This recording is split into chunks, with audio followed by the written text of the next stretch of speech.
Ralph Nader. I just did an interview with StuTaylor, and unlike so many radio talk show hosts, he lets you talk. He doesn't overtalk. He doesn't shout, and we can have a good conversation whether or not we agree.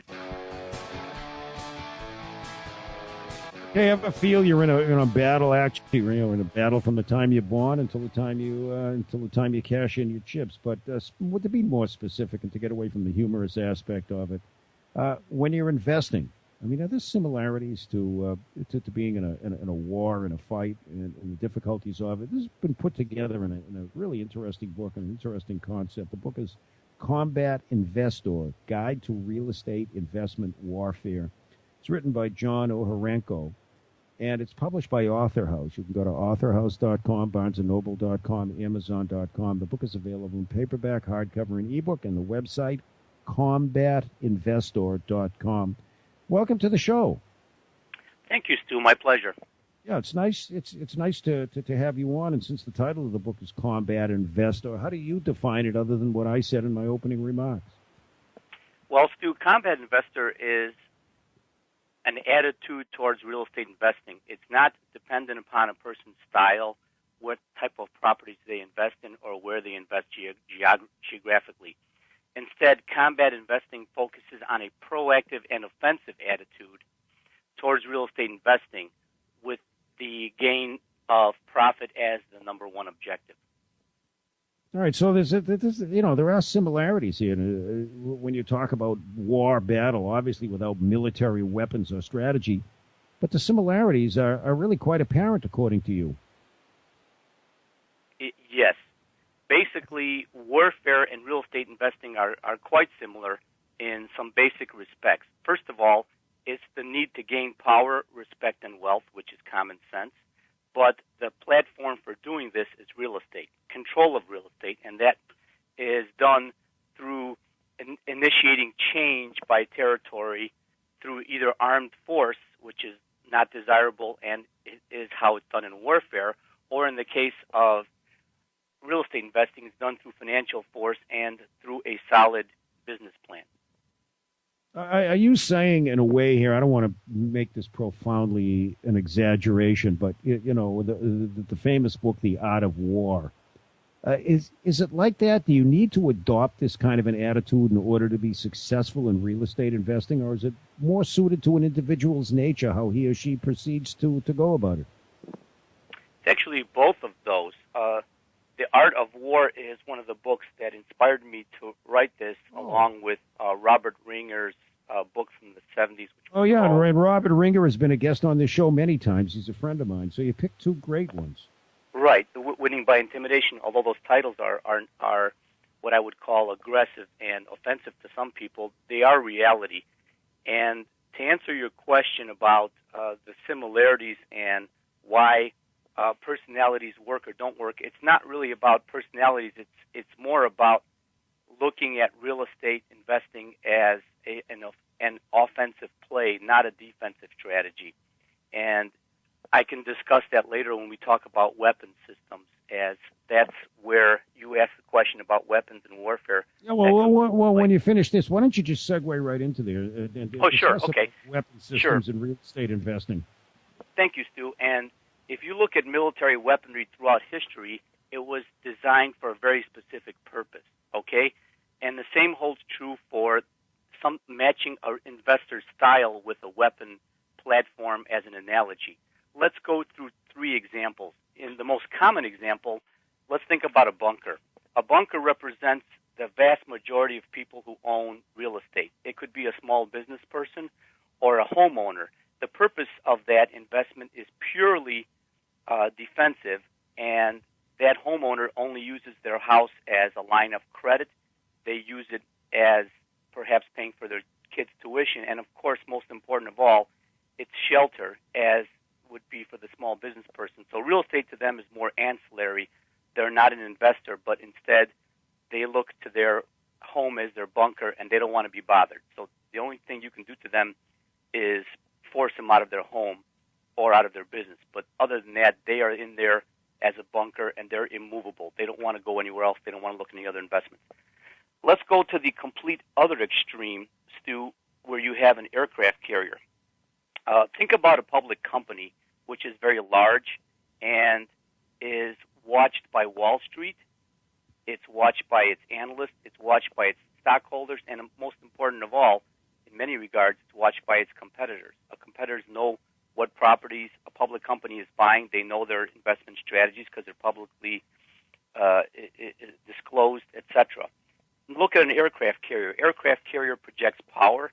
It only goes for very high value targets, and it's always moving. It can't sit still, because if it sits still and doesn't make predictable moves, it's punished by the Navy will scrap that aircraft carrier, and or the aircraft carrier has outlived its usefulness if it's not able to properly patrol an area and run a business from, quote unquote, a floating sea, if you will. And then the third analogy, let's look at a private company or a private wealthy family that wants no profile. They shun publicity.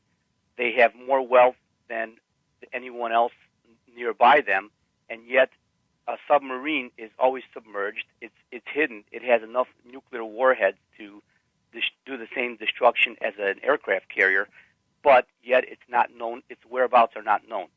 But when it does surface, it makes a big kill. So in the case of a private family such as the Pritzkers, the Crowns, or the Rockefellers, they are the huge submarine that only invest in properties that they choose to, and when they make their strike, it's pretty much uncontested. So those are three examples. There are many other examples, but those are three examples of weapon systems that are built for a specific purpose or investors that are designed to do specific types of investments. JohnOharenko joining us. The book is Combat Investor, Guide to Real Estate Investment Warfare. It is published by Author House. Once again, the website, combatinvestor.com. Talked about some of the lessons. You certainly referred to it. Can you go into a little bit of detail about some of the lessons learned from warfare that apply to property investing in a little more detail? Sure, Stu. Basically, I'll give you a couple of examples, but most of the lessons learned are about understanding your strengths and weaknesses, as well as having solid battle plans or business plans in this case. One example is the underdog, which represented the United States in the Battle of Midway, which was the first naval battle where there weren't any ship-to-ship engagements, but was airplanes sinking ships. The Japanese, by far, had a superior fleet at that time and a more powerful naval force, but the U.S. had better technology, and more importantly, they had very good intelligence. So they were able to track the Japanese movements and used aircraft from aircraft carriers to essentially destroy much of the fleet. So even though they were the underdog, they were smarter of the two as far as their business plan and were able to execute effectively. Another example is along the same path, but a little different results. You can have the best technologies and a very good winning battle strategy, but it doesn't necessarily work in every instance.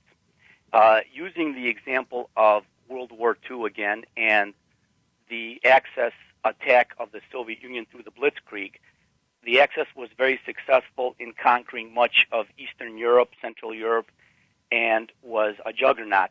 And the Blitzkrieg plan of attack worked very fine initially in the Soviet Union, but at the end of the day, the armies, as they moved in, did not have enough, did not plan well enough for the weather, for the conditions, as well as other factors that eventually led to a catastrophic loss.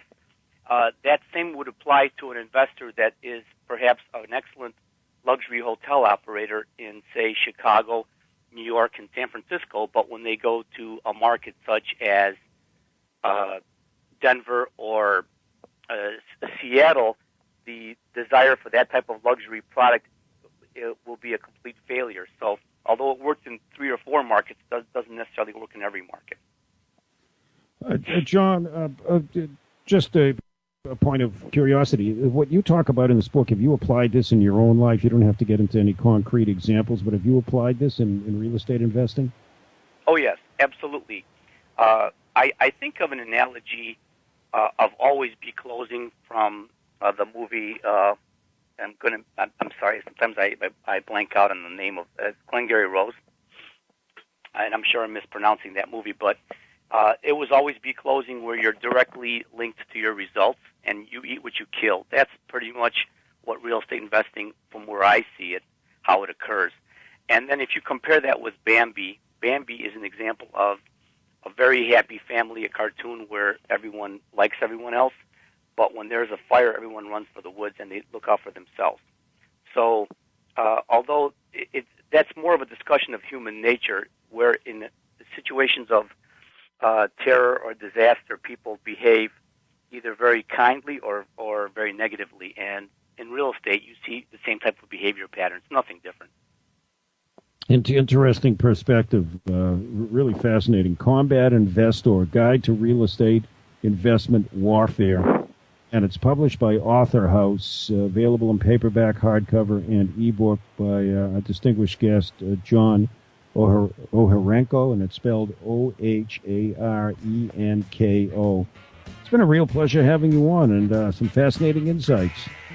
Thank you, Stu. My pleasure. And right. Hope you enjoy the show, and look forward to speaking to you again.